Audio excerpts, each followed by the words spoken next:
আবু সাইদের মতন একটি সাহসী যুবককে, একটি গরিব সন্তানকে একটি চাকরির জন্য, একটি নিরপেক্ষ কোটা ব্যবস্থার জন্য যে লড়াই করেছিল রাজপথে, তাকে নির্মমভাবে হত্যা করা হয়েছে।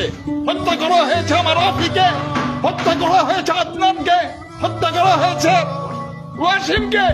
এইভাবে 7 থেকে 10টি প্রাণ কালো রাজপথে গত 2 দিনে রক্ত লাল করেছিল, রক্তে রঞ্জিত হয়েছিল। আমরা পরিষ্কার বলতে চাই, আমরা তাদের জন্য আজকে দোয়া মহান রব্বুল আলামিনের কাছে। আজকে আশুরার দিন, আজকে ফেরাউনের পতনের দিন। আমরা চাই দেশের ভোটারবিহীন যে সরকার রাজত্ব কায়েম করেছিল, এই আশুরা